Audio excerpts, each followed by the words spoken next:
Welcome to the 267th episode of Just Shoot It, a podcast about filmmaking, screenwriting, and directing. This episode is brought to you by patron Jesse Thomas. Thanks, Jesse. I'm Oren Kaplan. And I'm Matt Enlow. Today, it's Matt and Oren one-on-one. We're talking about all sorts of stuff. How to stay excited and creative and engaged as we kind of emerge from this COVID coma that we've all been in. And also, how to drum up a little bit of work. It's a classic Matt and Oren episode. I can't wait to dig into it. Yeah, we're also going to talk about kind of experience as a director and what kind of stuff, non-directing experience in your past, how that affects getting jobs, directing jobs. It's something that I've always thought of and we don't talk about that much. So we will talk about that. But before we get into all these topics, I would love to know, Matt, what have you been working on lately? Yeah, buddy. So listeners will remember that I've been excited about a new feature that I'm getting going. And it's been really fun to send things out. I'm getting people to I'm testing the water on a few things. A bunch of people are reading. And as we all know, it takes people forever to read a screenplay. And so in the meantime, just to kind of keep things going and to have a little bit more in the arsenal, so to speak, I talked to our good old pal, Matt Pollock, who, brought up hey man, cut a sizzle, cut a ripomatic. And I'd been resistant to it for kind of a while, but I went for it, and it had been a minute since I had cut anything on my own. Kind of a long while, actually. I mean, you cut stuff for the podcast. Kind of sure. Yeah, that's true. But I think cutting purely audio, I think is different than cutting something that kind of needs a bit more of a narrative to it. And so, for listeners who are unfamiliar, a ripomatic or a sizzle trailer is just kind of I'm scouring the internet, I'm downloading a bazillion different pieces of footage. It's stock photography, it's stuff from other movies. Sometimes people will do a little bit of storyboards, all that stuff. Then you kind of cut that together into something that's going to look and feel as close as possible to the movie that you're trying to present to the world, and kind of maybe clarify the tone and the style and the point of view. And even kind of I was careful to grab movies that felt like comparisons that were apt, rather than totally repurposing movies where people would be like, wait a minute, this movie, you pulled some Porky's footage from, is your movie going to be like Porky's? No, literally every single frame, if you pause and you were like, I recognize that's from this movie, it would have some stylistic resonance with the project that I'm pitching, basically. Yeah, I mean, if you're pitching a movie and it's Forrest Gump meets Fast and the Furious or whatever, you're always comparing your project to a few movies. So with the Ripomatic, it's a way deeper version of that, right? My movie feels like these different parts of these different movies. And I think there's something to be said. I think I've referenced Rian Johnson did a Ripomatic for Looper. And the first few images are all from Days of Heaven, which has nothing to do with Looper at all. But he kind of repurposed them in a way that was clever and fun and totally matched, the finished product, actually. So it's not to say that you can't pick a movie that has footage that's appropriate for your Ripomatic that has nothing to do with your film. You totally can, and that can be its own art. But I kind of specifically, because there's an element of pastiche and my movie is basically a straightforward genre movie with a hard twist. And so I kind of wanted to make it clear, hey, these are the types of movies that are in this genre. This is what you should think the movie is before the twist. And then after the twist, find things that really contrast with it. Yeah. Do you think there are certain genres that work better for Ripomatics than others? I don't know about genres, but I do find that it is interesting to see the challenge between something that's really concept driven versus something that's really character driven. And mine is kind of a funny hybrid of the two, because I really love character pieces, but I kind of add a layer of genre on top to kind of make them more stylized and more fun and more commercial, basically. And so the premise, the way that this kind of the mechanics of this movie, I think was relatively straightforward in terms of putting together something that made sense to an audience with a little bit of voiceover, some title cards, all that stuff. But the character stuff, it's a heck of a lot harder to put together as a Ripomatic. Yeah, I think you run into this problem also with treatments, even a deck or something. which is you want to say like, okay, my main character is like Liam Neeson, right? And then in the next shot, it's like he jumps off a building, but you only have a shot of like Bruce Willis jumping off that building. Like, is it confusing, that Liam, and so in the Ripomatic, it's like doubly so. Like we're saying this is our main protagonist. It's Dev Patel, but in this next shot, our main protagonist is now, a different actor. Like how much does that matter? Do you think? Yeah, I think that's part of the challenge of all of it. I did on a different project. I did a movie where we were just like, okay, we're gonna make Seth Rogen. He's a close enough comp to this character. You could imagine Seth Rogen is playing it, and he had enough movies with enough different types of action and styles that we could take a little bit of Observe and Report and a little bit of Neighbors and a little bit of Long Shot and put them all together and make something totally new. And he was consistent throughout. It's a lot harder when your characters are less archetypical. Wait, I don't think archetypical is a word, and I've been using it all the time. They're not as common of an archetype. I think that's a misconjugation of we can make archetypes. Archetypical is now. You hear that, Merriam-Webster? Is that who you're shouting out? Yeah. Longtime fan of the show. Anyway, but my point is like when you're trying to find characters that maybe are a mash of kind of different types of archetypes, it becomes a bigger challenge. And specifically to your point, Oren, when you're trying to depict specific set pieces that maybe are in the commercial or are in the movie that you're trying to represent, it's one thing to find a great car chase. It's another to find a great car chase that Seth Rogen is in, And so you just kind of have to hope that a little bit of like overlapping dialogue or like some voiceover or something will carry you through. But to the ultimate point, because it had been so long since I had my fingers on the keyboard in a meaningful way, like I would re-edit things here and there for my reel or whatever, but I hadn't been the main editor in a long time, and it was so fun. So I guess my main thing I want people to think about is like, if you haven't done something in a while, don't be shy. Like it probably took me twice as long as a competent editor would be, but like the process was really nourishing, actually. How long did it take you? And how long is the Ripomatic? The Ripomatic's about 1.5 minutes, and I think it took me a week of real honest to goodness work of putting in a couple hours a day.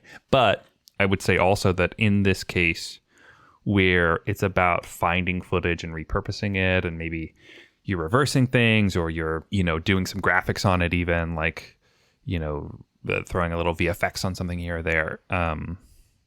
Being able to sleep on it was really helpful. I would wake up every morning and be like, oh, right, I should pull the trailer for this movie because it's got, the shot I've been looking for. So like allowing myself to have the time to really figure it out in slow motion was really helpful as well. And was scared to do it. Do you know what I mean? Like I was nervous about it because it had been a long time. It does bring some light to your unpaid endorsement from last week of the 4K video downloader. Let me just say also, the 4K video downloader I have used nonstop, the biggest advocate for it, but also I started going into sound design stuff. And so, I kept thinking, should I like text Oren or any of our editor friends who have like the wealth of awesome sound effects? There's a ton of sound effects on YouTube that you can just rip for free, and we'll get you a lot of the way there. Yeah, no, it is a weird resource for sound effects. And usually the visuals that go with those sound effects are quite odd. Very strange. It is nice when at least they say like horn number 1, whoosh number 2. Sometimes it's just like a static screen and you're just kind of scrubbing through and trying to find stuff. But again, that's all part of the process. I think because I gave myself the time and permission to like do the slow version and just refine and just sand off the edges, it helped me and my process of figuring out the visual identity of the movie in the same way that I think a treatment does on a commercial. So yeah, go for it, everyone. Even if your editing skills are, not as sharp as they once were, or they need to be leveled up a little bit. It was fun. So yeah, I think it's something that like 10 years ago would have been really hard to do when it's hard to mix like footage from a million different sources. But nowadays with like Premiere, I think like all editing software, you can kind of just throw anything you want in there. Speaking of which, I just did this this commercial campaign a couple of weeks ago. And in our final cut of one of the commercials, there is literally a shot that we shot on an iPhone last minute. The rest of it was shot like on Alexa, but we were shooting a boomerang like for an animated GIF or something. And we ended up using that shot in the edit, and like you can't even tell that it's shot on a different camera. Yeah, no doubt. Especially if they're fast and stuff. And I think that's actually to my point of like re-immersing yourself in the tools, whether that's an iPhone or whether that's ripping something off of YouTube or whether that's shooting with an Alexa and a big old team. Getting your hands dirty, I think, unlocks creativity in a way that I'd missed. Yeah. Actually, this is totally the wrong part of the show to mention this, but it did just give me an idea that I don't want to lose, which is if you are doing a shoot, like how many times have you done a shoot where you have your camera on a dolly and everyone's in place and you're doing all these things and you think to yourself, like an overhead shot of this would be so cool.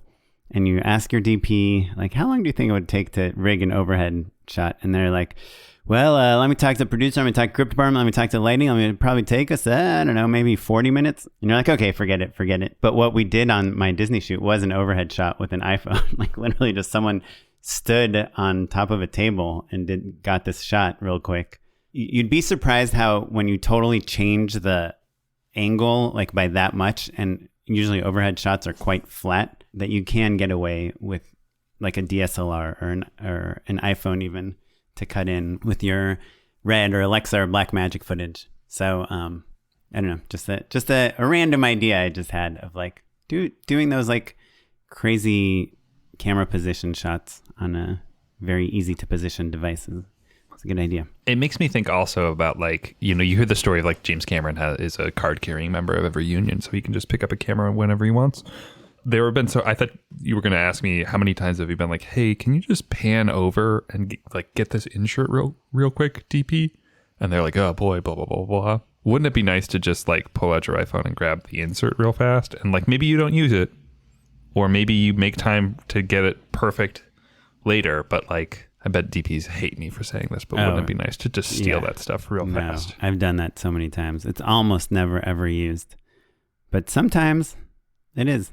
And it makes me smile when it is, because I like it when the DPs realize that not everything is so like precious all the time, to tell the story. It is so precious sometimes, but sometimes, you're trying to just conserve everyone's energy, and like, that you probably won't need this shot, but just in case, it's better. You like it the way it is, and they're going to have problems with it. I don't know. Yeah, complicated I think stuff. The key is to just take a lot of selfies and a lot of photos and a lot of videos on set, so your DP never knows if you're actually planning on trying to sneak one of these videos into the edit or not. You should just take the video, and if they look over, then be like, what's up, YouTube? Check out this cool prop. Sorry, everyone. And then turn the camera on yourself, basically. Yeah, exactly. Then you're good to go. Well, I want to, sorry, I know I'm jumping around topics, but my last question about your ripomatic that you made, your trailer, is now that it's done, like, I guess the two-part question is, one, who are you going to send it to? And two, will you send your deck along with it? Because, the deck and the trailer, they reinforce each other, but are they doing a lot of the same work? So to answer the second question first, yes, I'll send them at the same time. And because there's a very specific reason why it's helpful. Because basically every executive that I can think of will, like, at their computer, they'll get the email, or a manager, whomever, they'll get the email, they'll click on the link first, right? They'll watch the sizzle first. And then they'll be like, oh my God, Matt Enlow was a genius. We have to make this movie, is the ideal result from that. Or like more likely, like, oh yeah, let's check this out. We'll talk to him. Either way, at a certain point, if things go well, they'll have to take the materials that I have for them, they'll have to send them to other people. And perhaps that will be in person, where it's inappropriate to watch a sizzle. You know what I mean? Like sometimes it'll be like in a packet, they'll slide to their boss or to someone else or whatever.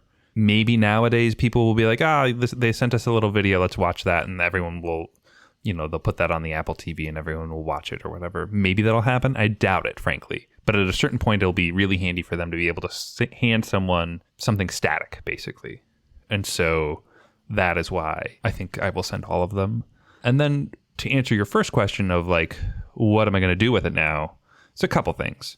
One, I think it's nice to follow up with certain people who, have been helping me out or have been tuned in on things or whatever. It's like a nice way to be like, hey, I made this thing. What do you think? And maybe that helps solidify the vision for them a little bit more. Certainly it reminds them of what I'm doing and that I'm moving forward. Maybe it gets them re-excited and re-engaged or whatever. So it's handy on that front, just kind of from a connections perspective. It really has helped me solidify my vision a little bit more. It's a version of shooting, it's like clarifying like, oh, this is what I would do. This is what I would tweak. I love this shot, but here's what's wrong with it, or here's what's right with it. So it's just part of the process.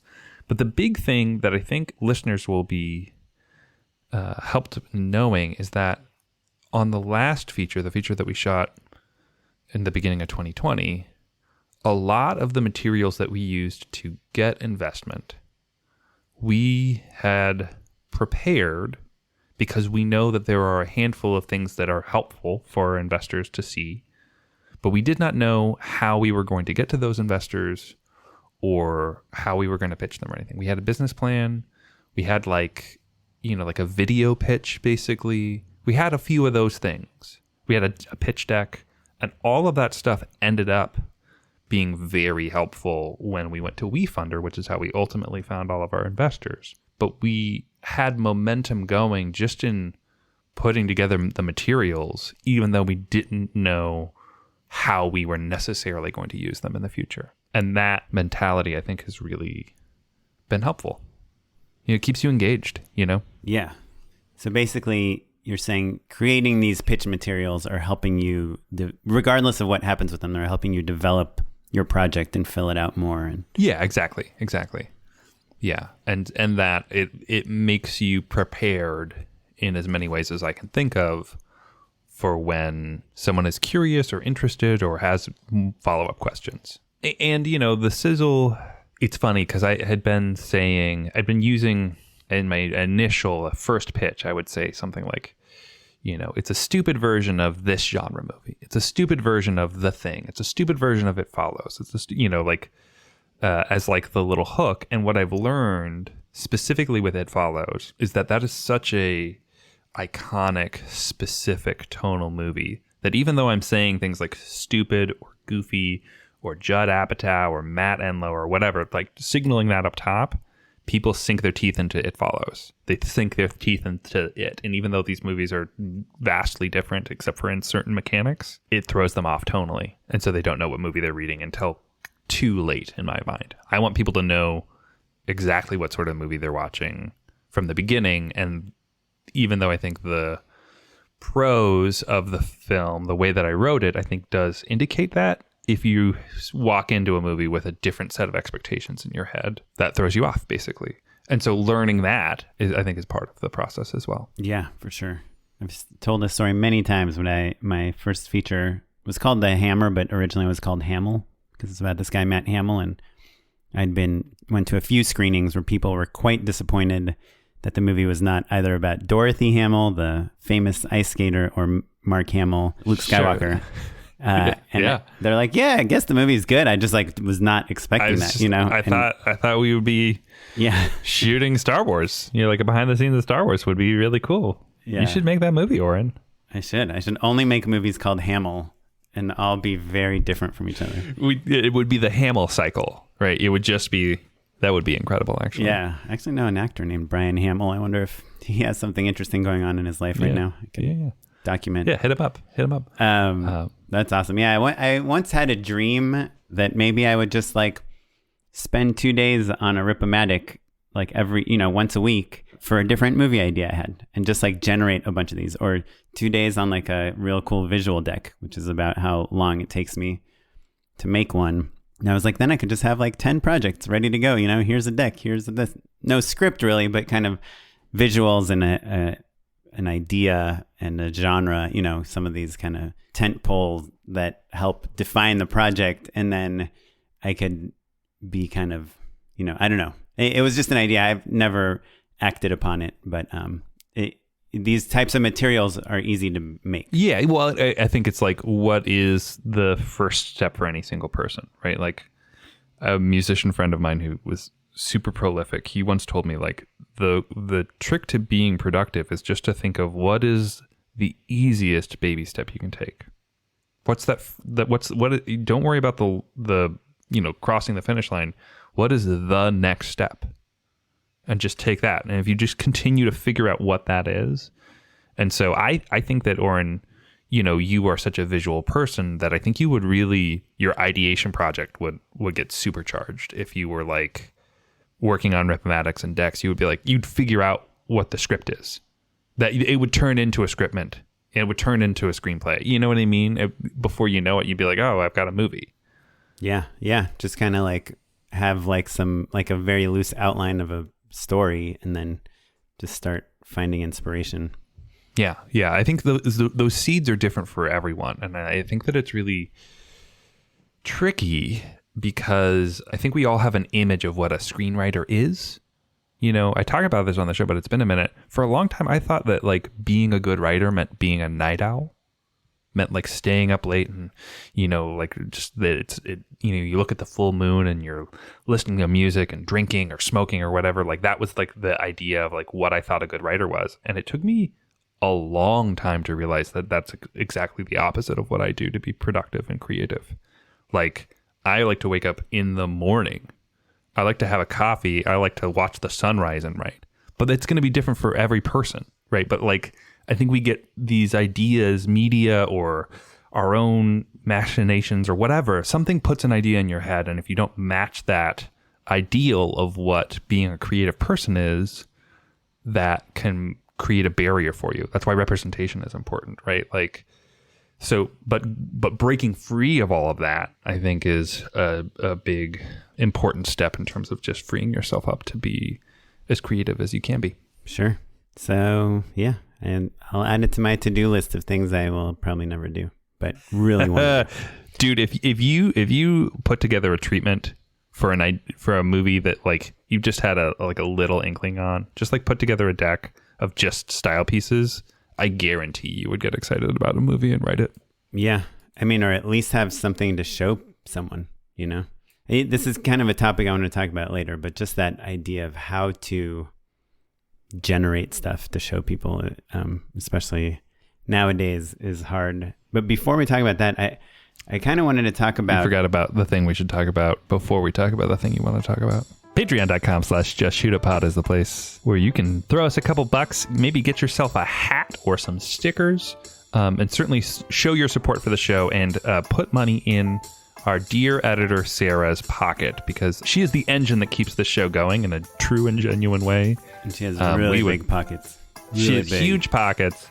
Yeah. They're woefully empty, but you can help us out, relatively speaking. Throw us a couple bucks, help keep the show going, basically, because if we didn't have the help from Sarah and Derek and all of the other people who are the hidden support system of this show, we genuinely wouldn't be able to make it. So, if you get something out of the show, throw us a buck or two or 10 and then you get a hat. Yeah, just shoot it hat. All the rage.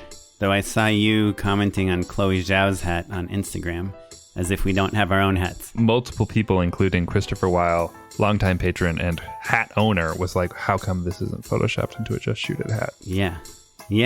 Now our own listeners are making fun of us for being so lazy. Okay, so now on to the first topic.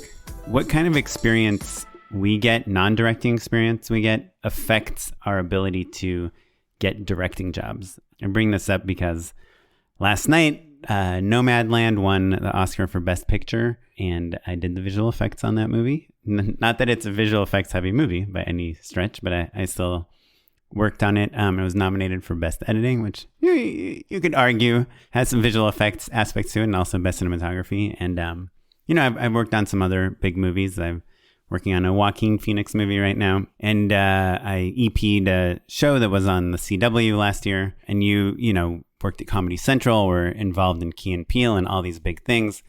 do any of these things have any bearing on us getting jobs as directors? Yes or no, and why? Yes, certainly, though not directly and sometimes not in the ways that we like, right? So I think that development and VFX are actually two really good examples, but I think it's true if you're a cinematographer, an editor, or whatever. Certainly, there will come times when you will be pitching on things where you can say with confidence, oh, this is a very VFX heavy project of some sort, right? And certainly you've gotten a lot of jobs this way. I have a strong background in VFX. I know how to, and I'm a very good director. And so combining those two skills will be perfect for your project, right? That happens all the time. And I feel like it's probably a pretty obvious thing for people, but it is funny how specialized you will be in certain aspects and how that will kind of come up, basically, and that you can draw upon a background that's pretty diverse, basically, and that will always kind of help your directing in ways that'll be surprising to you. In the same way that, like, being a parent for you oftentimes is helpful on pitches, you know? Yeah, but I guess to me that being a parent is very different, because it's like saying I can connect with, this idea of parenthood, or... But also it implies that you know how to speak with children, for instance. Right. I have experience with children. So I think there's like a difference between, I guess my question is asking about the nuance of the difference between me having done visual effects on a bunch of indie films or commercials or whatever, and visual effects on an Oscar-winning movie. Likewise, you working on development of your web series and, a bunch of other projects and things for New Form or whatever, versus you having, had kind of some... being at the Emmys with a project you did for Key and Peele, Yeah, I wonder if maybe we're really talking about the difference between hard skills and soft skills with VFX versus development, actually. Right? Like hard skills being things like knowing how to do a task or complete something with, a degree of efficiency or sufficiency, maybe, right? So like, does your VFX is a hard skill, right? Like, how to do 3D modeling, how to do rigging or whatever it is, right? And if you have done that on something that wins an Oscar, right, then it's bona fide, right? So is it better to have done VFX on an Oscar-winning movie than great VFX on a web series? Yes, the Oscar winner is going to be more valuable in terms of your pedigree, in terms of saying, your authority. Hey, I'm Oren. I'm a great director. I know VFX. How can you tell? Well, I won an Oscar for how good my VFX are. Or I did VFX on the Best Picture winner for Oscars, right? So that is better. Even if the work you did on that web series is incredible, right? So that's frustrating for people, certainly, but like is a hard fact, right? Like, have you ever pitched yourself to get a directing job by saying like, yeah, I come from Comedy Central and I know comedy in and out, inside and out, and I've been on all these comedy sets as not a director, from the other side, like I understand this world and I have these special skills? Or is it something that is more of like you're on set and someone's like, oh, but I saw you worked Comedy Central, that's cool. Like more of like that's cool once you got the job type of thing. Like, is there a way for us to leverage any of these experiences, or is that unimpressive, Like we had an assistant at J.J. Abrams' company, Bad Robot, on the podcast, and she made a feature, but she made it outside of Bad Robot, right? Yeah. So Morgan Dameron, who made the film Different Flowers, I think that she's a good example of a person who has a lot of incredible soft skills, right? So those are things like people skills or scheduling, getting back to people on email, basically understanding how the world of Hollywood and development works, right? So yeah, but she also has credits on Star Trek Beyond, 10 Cloverfield Lane, Star Wars, Mission Impossible, Westworld. That must so I think it's three right? categories. I think absolutely. But your question of like, how do our backgrounds affect the way that we get work? I think, like I said, it's three categories. It's hard skills, soft skills, and then like bona fides, pedigree, like resume, basically, right? So is it cool that you have a resume that has Star Trek, Star Wars, all the Bad Robot movies on it? Yeah, hell yeah, it is. Does it get you, a rom-com? It doesn't hurt, But I think those soft skills, the ability to pitch in the room, the ability to know when to follow up, the ability to make good chit chat as you're walking from the lobby to the conference room, or even just to take a meeting well. Those things that you learn as an assistant or in development, all of that stuff, I think is the other part. And does that directly help you?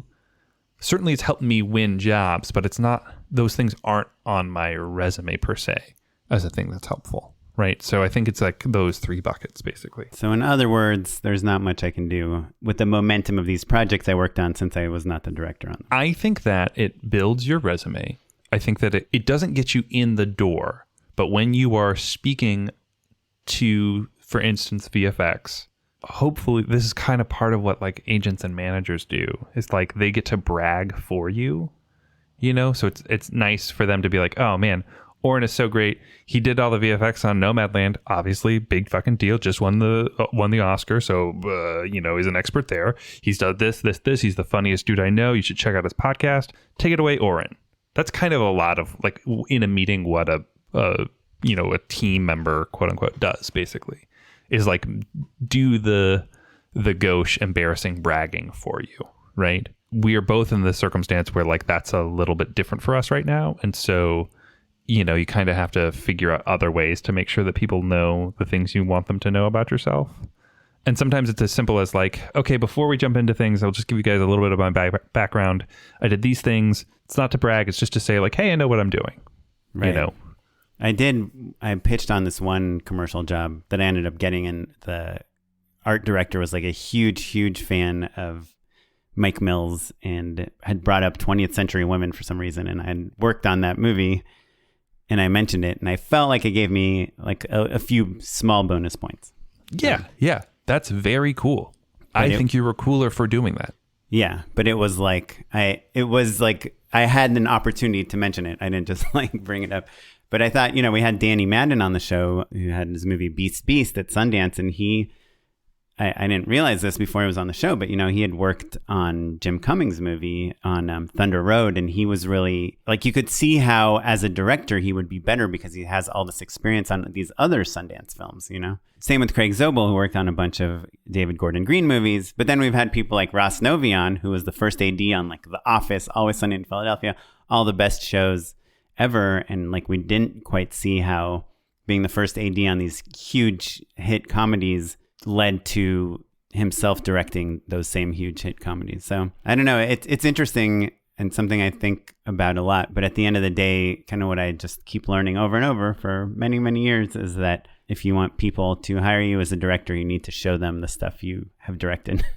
and nothing else really is a good substitute for that. But saying that, I did watch Mortal Kombat. I enjoyed it. It's definitely a movie that knows what it is.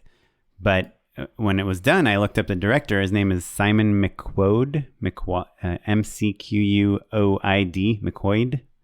And he has literally 2 directing credits on his IMDb, and one of them is for a short, and the other one is Mortal Kombat. So that's kind of why I even brought up this topic of experience, because like, how can somebody get this giant action movie? And I'm assuming the budget's pretty good. There aren't really super famous people in it, but it's a big movie. Yeah, it's big, certainly millions and millions of dollars. Yeah. Yeah, and I think he's Australian, and a lot of the actors are famous in Australia. And I was just kind of digging into him, and he is this commercial director, and he's directed a lot of big budget, really amazing commercials. He's done a big commercial for PlayStation 5. He's done a bunch of spots for Call of Duty. And oddly enough, he told his agent that whatever his first movie is, he does not want it to be about video games because he wants to prove that he can do something other than that. And then he got the script for Mortal Kombat, and he was like, yeah, this is pretty fun. Okay, I'll do it. That's pretty cool. Yeah, fair enough. That's wild.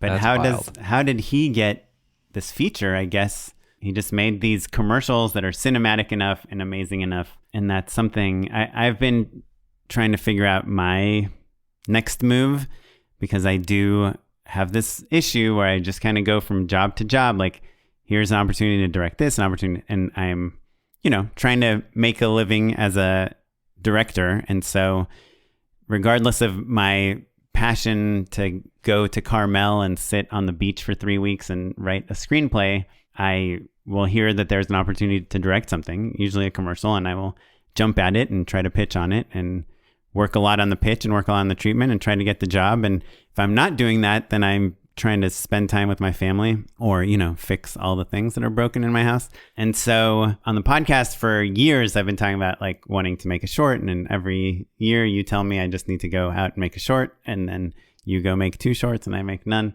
But my wife said, why don't you do like a spec commercial, because you're like so in that commercial mind space right now, like the 30-second to 1 minute length type of thing, and make it the exact type of thing that you would want to shoot. And it can be cinematic, or it can be a short story, or it can be just people talking to the camera, telling the camera that you should buy Swiffers. I was thinking a lot about that when I was reading about this guy, Simon McQuoid. I thought, yeah, that is something I should do. Do like a spec spot that is narrative and cinematic, and, shoot on anamorphics and tell a good story with some cool visual effects and some cool casting and some great music that I don't need to pay for. Mm-hmm. And I'll tell you what, actually, not to derail us, but using the sizzle as an example, not worrying about rights, like music rights, any licensing of any sort, is so freeing. Yeah. Sometimes it's a little too freeing, Sure. Yeah. Yeah. It's nice to have like a list of tracks that you can afford or are from the library that the company has a license to or whatever. Sometimes it's nice to be a little limited. But, yeah.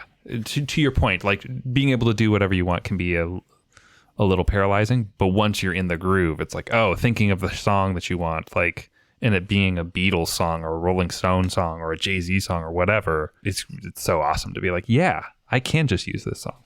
Yeah. So I don't know. So I do think, in my impending new fatherhood to 2 people, like I've kind of taken a little less work and have a little more free time and trying to figure out exactly what to do with that time. And I think Kara, my wife, is right that I should kind of find the perfect spec. So it's like, a 1-minute short film that covers the things I want, that hopefully can help me on my commercial reel and also in my narrative work. Kind of a one-fer. A two-fer? I don't know. Yeah. One that does the job of 2. 2 birds, 1 stone, maybe.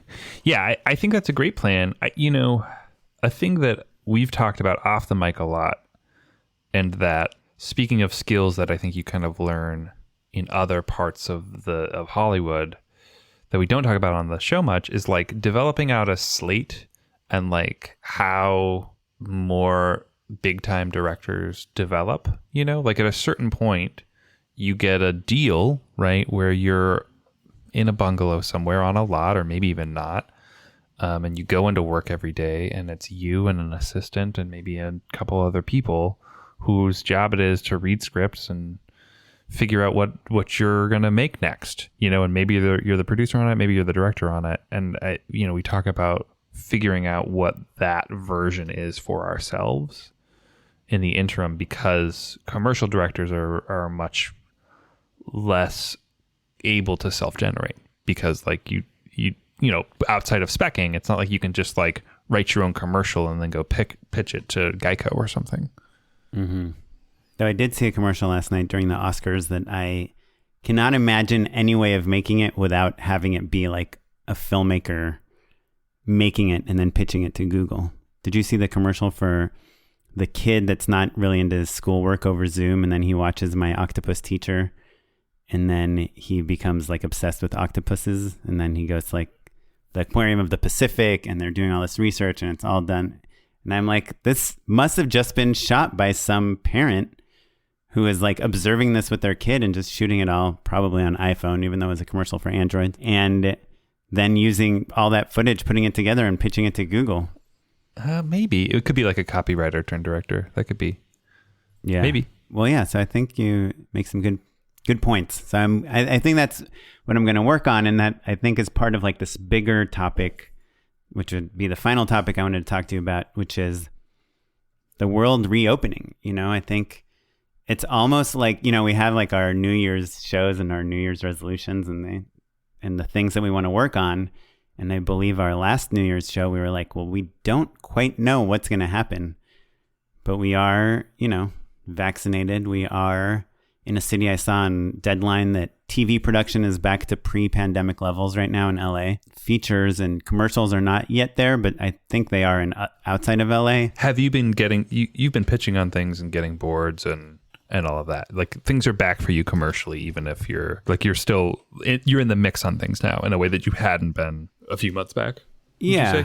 And I definitely more LA based things. Like, I think I was in the mix for a lot of things outside of LA where people just were not as COVID conscious. Now I think I'm hearing about a lot more projects that shoot in LA. I'm in this weird situation because of my availability and not knowing when our baby is coming, and me definitely not wanting to leave LA anytime soon. But it has made me think, like, so one part of my process and my routine is my daughter, I take her to school in the morning. I drop her off at 9 a.m.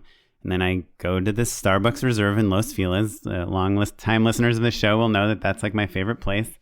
Is it open now? Are you still going to the Starbucks or no? For years, I would ever since it opened, I would go and I sit there and use their Wi-Fi and drink their coffee. You get free refills if you're a Starbucks Gold member. And I would have a to-do list. And I go through my to-do list. Okay, write some ideas for this, come up with this, respond to this email, whatever, change insurance companies, whatever it was. And I would get things done. And when everything fell apart and I was with my family all day and it was like, whatever, cooking pizza or whatever we all learned to do, I stopped that. And now, as of last week, the Starbucks Reserves has 3 tables inside, and it's only relevant that they're inside because they're by power outlet. So you can sit there for a couple hours and you have to wear a mask if you're not eating or drinking, but you can sit there. And I actually went and I sat there and I ran into someone, but he recognized me from Instagram. Now we're kind of like, we have the opportunity to restart our routines or remake our routines or refigure out what our routines are. Right. And we've had all this time to think about what we missed. Yeah. And what we want out of life. And yeah. And there are a few big changes that I see, like the obvious ones, at least in my life personally, that are different about now, post-COVID freelance director life to pre-COVID director life. And so I guess I wanted to bring them up and see if you thought they're here to stay and just get your opinion on how they will affect things moving forward. So the first one is working remotely, right? Zoom pitches, Zoom casting. I don't think Zoom directing is going to happen that much, but what do you think about the other things? And like this whole working from home thing, are you into it or are you not? Yeah. I mean, I think that we've been working from home for a decade in most ways, sometimes we'll go into offices and stuff like that, but like you're working from Starbucks is effectively working from home, right? You're not going into an office where everyone is congregated. And then once a job gets up and going, then maybe you go to the production office and they're like, Oren, what are you doing here? Stop breathing down our necks. We need a little bit of space, which is what they would do to me. Even though I like to be there sometimes. So I guess the caveat to that is that I do think me working at Starbucks is different than me working at home. Aside from the distractions of home, I also run into a bunch of people there all the time. And I hear people talking and I get inspired and I do people watching and I am driving and I'm interacting with the world, even if I'm by myself. Right. But that's about your preference, not about the way the industry works. Well, the industry, I think, works in people meet for coffee. Like if I ever met people for coffee, I would tell them to come meet me there. And then, all the things like color grading, right?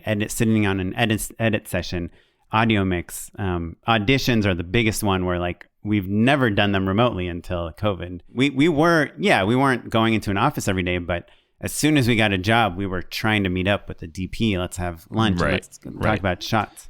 Let's do a little test. So my rule of thumb is that I think that if it's better remotely, then it will stay remote. And if it's inferior, then we'll be back to it. The big one I'm worried about, frankly, is auditions. Because I have very mixed feelings about it. We're both married to actors. We've helped our wives audition for tons of stuff over the last year. And they're lucky in that they have filmmaker husbands, and so we can kind of help with a lot of different things that I think are frankly unreasonable and unfair to ask of an actor. Like, it's just good luck that like you know how to light really well or whatever, and so you can put your best foot forward for an actor. And I hate the idea of an actor losing a job because they don't have someone in their household who can set up a really professional looking setup. That to me is just such a disservice to everyone. And so I am excited to get back to in-person casting for that reason, but also because I really think that the interpersonal part is a big part as well. Like I have a few specific techniques of like how to chit chat with people in a way that's structured, that helps me understand where they're coming from process wise, and also almost most importantly, getting a good sense of their personality, because I need to know if I'm going to like working with them or not as quickly as possible, because that is a thing that's going to be tricky. And I like most actors, so it's a pretty low barrier, but like sometimes you do get a vibe where you're like, oh, this person is too intense and I like to keep things loosey-goosey, or like, oh, they don't take things seriously and I'm a pretty intense director. Whatever it is, that vibe is lost in casting. So casting is the thing that I am the most worried about, because it is convenient for casting offices. I think it cuts down on overhead. They get to see more people. It's quote unquote easier for directors in a lot of ways. And I think that generals, it'll be 50-50. I think pitches will be in person. Generals, you mean meetings between directors and companies? Yeah, exactly. Like just like the get to know you sort of meetings. I think, look, you know, I know what it's like to be waiting for someone on a Friday afternoon when all you kind of want to do is get out of town and you're on the west side and some poor stand-up comic is driving from the east side and they're going to spend 45 minutes and then we're going to talk for 20 and they're going to drink a water and then they're going to drive home and they're going to have taken a half day off work to do it. That sucks. And so, and being on the flip side of that, I think is rough as well. So like a lot of conference calls will become Zooms and a lot of generals will become Zooms. But I think a lot of the high stakes stuff, I think will still be in person, basically. Okay. Well, we'll see. I'm really hoping, you know, you're right. We've always kind of been working from home, and it's something that I actually did not like pre-COVID. Like I kind of yearned for the office environment and looking over someone's shoulder and like sharing tips and tricks and going out to lunch with people that are working on the same project as you, so that the idea generation to me is just much better. And I mean, you know, I hate giving edit notes over email because I just never feel like they are executed properly. And I feel like in post, you need to play with the footage, and we've just totally lost that ability completely. So I hope that changes, and I'm going to make an active push to actually see people more and interact with people more and sit next to people more. I think that's just something in my mind right now. We'll see if that changes. Yeah, I think the question really you're asking maybe is like, will there be a centralized place where people are all working together, or are you going to have to go out of your way to schedule meetings in public spaces? Is there a production office where you can be in the bullpen and bounce from different departments who are all there working out of it, so that you can kind of be in one place and like know what the editor's doing on the animatic while you're working with the cinematographer, and they're coming in to look at references while the production designer is there, and you can hop away to like check in with the wardrobe person or whatever. Like that is the ideal. Will production companies be doing that? I think eventually. Will like a PPM, a pre-production meeting, will that be on Zoom? Like, will the client fly in a day early still to do it in person, or will it all be remote? We'll see. But I think also, honestly, you know, people will see that the work gets better when it's in person. And also that's a perk for a lot of people. Yeah. You know, I left engineering for filmmaking because I wanted to interact with more people and less computers. So that's my take on it. So the other thing, I have two other things on my list, which is one is kind of, there's been a lot of social movement since COVID started, you know, between BLM and George Floyd. And I feel like obviously Me Too happened before COVID, but like, I just feel like because the entire world is kind of interacting with each other on social media, these various movements that had gotten a lot of lip service pre-COVID were getting real service, you know, in terms of diversifying casts and crews and projects. And I am eager to see how that plays out, I guess, in this post-COVID world. Now that production is starting back up, like, is it something that we're going to, like, I think on our mind it will always be, and it's been for a long time in terms of casting, like making sure we're seeing diversified voices. But I wonder like how that's going to play out now that it's not just people on Instagram, talking about things, but actually putting things in motion. Yeah. Yeah. I mean, I think it's funny. I think generationally, we are part of a group of filmmakers that are already just more diverse. Do you know what I mean? I think that our crews were like, I can't tell you how many times people will be like, we really need to make sure that, you have a female DP, or like make sure your crew's diverse, or whatever that kind of mandate was. And it was always like, well, yeah, this was my list anyway.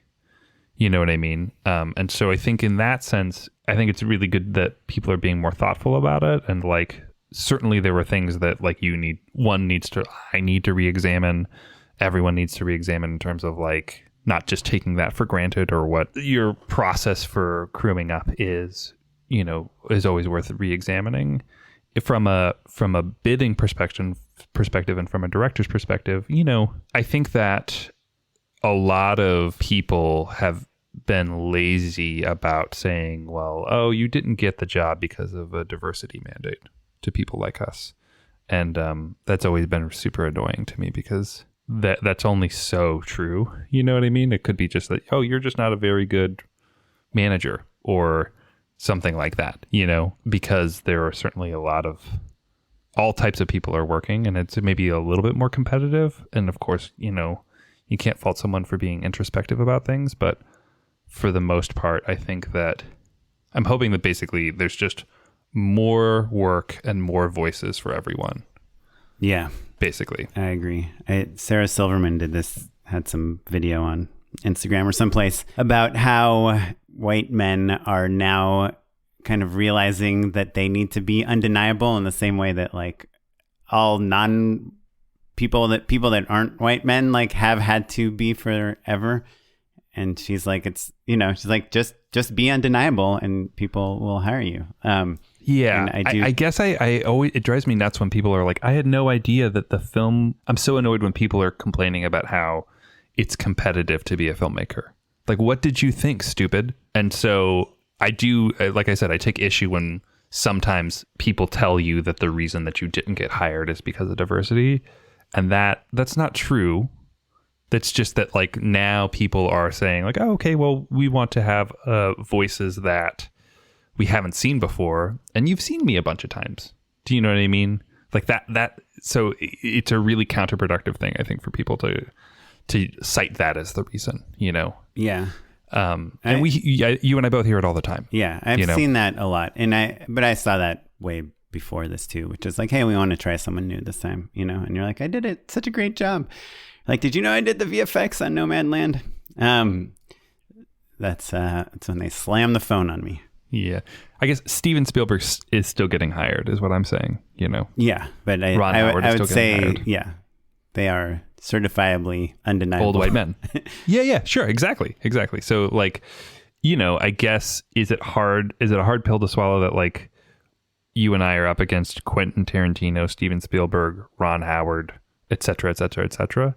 Yeah, that's rough, but like that has always been the case. Yeah, it's a tough industry. But it is interesting. I'm really interested to see how creative changes and how casting, especially in commercials, which always seem to be lagging on the kind of progressive front of things, how they react. And I've already seen like even just like the lottery stuff I did, like how from my first job to my last job, like the effort to just be more representative, across the board has finally seems to be important, not just in LA and New York. Well, so the last thing, and that's kind of related to the social media thing, is during COVID, a lot of people know I like got really into Blender and 3D graphics, and we've talked about all the different things and artists that we're following on Twitter and whatever on social media. And I think part of this new thing, I'd never really spent so much time looking at other people's artwork as I did over the last year. And a lot of it is really intimidating because you see some people, there's this guy, he's a Blender artist. His name is Willy. He is 14 years old. He's in Norway, and his stuff is so mind blowing. Yeah. That it's like, how could I ever compete with this guy. He's so good. There is a generation specifically in 3D where they kind of came of age, and 14 I would actually describe as like underage for sure, but like where you come of age where like the tools of like all the resources out there of like, you know, how you can generate, you know, organic material or models, or you can just steal rig or like steal textures, all that stuff. It used to be that you had to make a lot of that stuff from scratch. And now there's just this wealth of library content that can help you slap together something crazy fast in a way that from a generation that's kind of used to needing to start from scratch, our brains just don't process in the same way. Like they're thinking through the catalog of assets that they have and how do you put something together, and it looks like magic.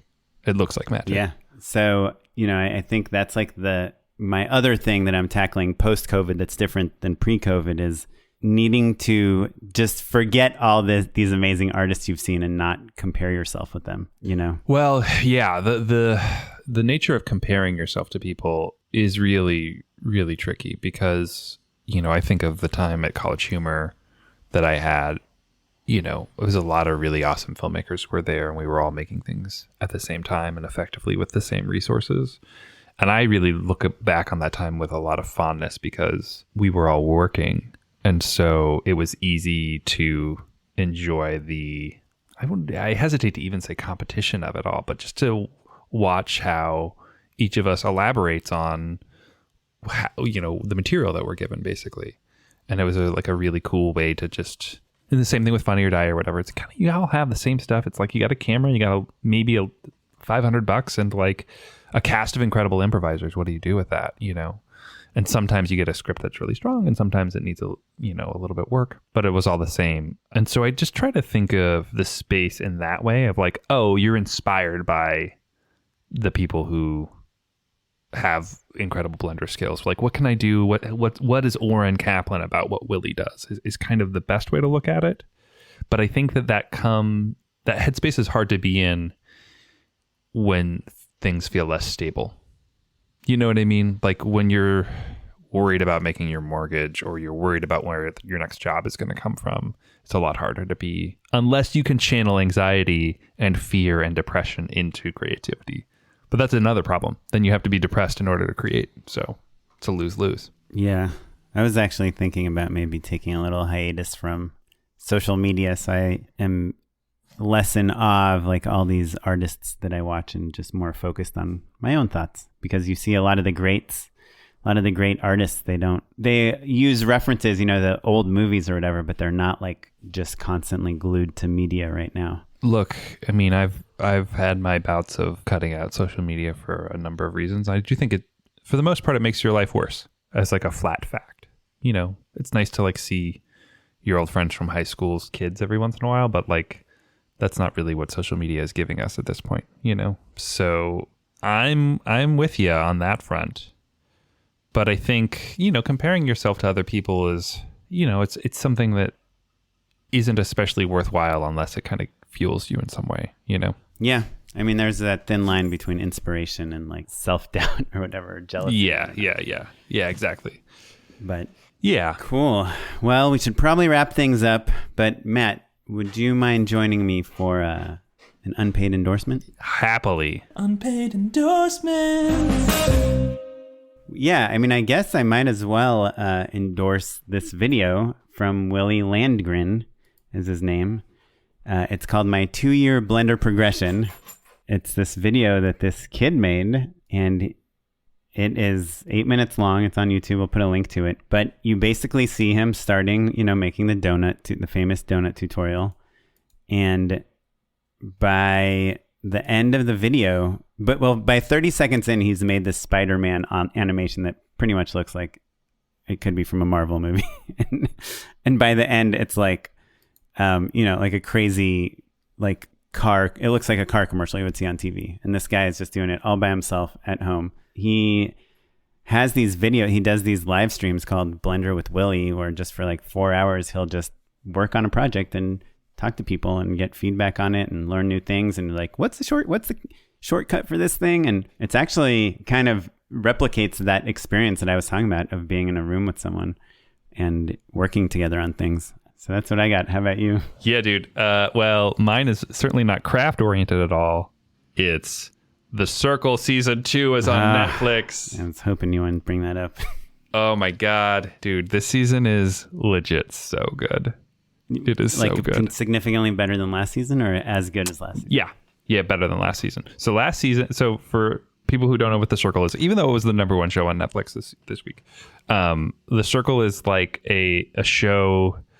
If you think about like Survivor or Big Brother, any of those kind of like competition reality shows, but the catch being that no one sees each other in person. They are strictly stuck in their rooms in an apartment building, and they just are messaging each other via a social network called the quote unquote The Circle, where they're like voice chatting, they're voice texting to people basically. So they're just dictating, Circle, send Oren message. Hey bro, what's up? I'm so glad that we have our alliance. # this connection is real. Send. Right. And then in the pictures that's they the whole use, show. you don't know if their people are real or not. I mean, they're real, but you don't know if they look like what they say or anything. Correct. Yeah. Some people are playing, some people are catfishing, some people are playing this themselves. And the first season, was relatively straightforward. There were alliances and things like that, but the gameplay was relatively straightforward. This season, the producers have thrown a handful of different curveballs, like different game mechanics effectively, that really have made it especially juicy and delicious. There's much more drama. There's like, omniscient, like hidden characters. There's like some weird twists that have made it genuinely really fun and exceptionally stupid. Just like the dumbest, lowest common denominator entertainment, but in a way that is scientifically calculated to be as pleasurable as possible. I'm sure. Well, I will make sure to probably not watch that, even though I did watch the first season, but I feel like I get it, and I feel like I should spend my time pretending to work on my passion projects. Yeah, that is true. It is the perfect antidote for using your brain, basically. For context, the reason that we loved the first season so much, it was like we were in production on our movie, and we were literally, like a lot of times, our production office and set oftentimes was our own apartment. So we were just so exhausted that you needed to unwind. You were spun up from like, shooting a movie in your home for 14 hours straight, that like our cool down needed to be something relaxing and brainless and entertaining. I would say you don't need to watch the first season to enjoy the second season, and the second season is better than the first. So The Circle, everyone. Great. Well, thanks, Matt. Thanks for chatting. Thanks for chiming in on my existential life issues as usual. Sure, that's what this podcast is for. Right back at you. I feel like you were lobbing all the questions, but I feel like, we're both on that roller coaster. I think you caught me on a day where I'm feeling better. Like I got hit up for a job. I'm like out and about a little bit more. Yeah. Normally I think it's the other way around. You see the Oscar at the end of the rainbow. Well, thank you for joining us. If you have any comments or questions or thoughts about anything we've talked about, we would love to hear from you. We love emails. I think it's our favorite thing. You can email us at justshootitpod@gmail.com. You can leave us an iTunes review. You can find us. What people haven't done in so long? A voicemail? Left us a voicemail. 1-262-SHOOT-1. Leave us a voicemail. That'd be, or you could send us a voice memo at our email address at justshootitpod@gmail.com. Yeah, and you can find us across all social media. We're at Just Shoot It Pod. We're giving away a ton of awesome Black Magic stuff on Instagram. Find us there if you want some free stuff from Black Magic. And you can find me on Instagram at OKaplan. I'm on Twitter as @SmiteyPyleg. You can find me at Mr. Matt Enlow across all social media, including Letterboxd. I've had some people hit me up on Letterboxd, which is super fun. This episode is edited by Sarah Weirda. Our social media maven is Derek Aiello. Additional consulting producing done by Hallie Kornfeld. And the music you're listening to is by the Free Music Archive and the artist Jahzzar. Cool. Thanks, everyone. Thanks, everyone. Bye. Bye.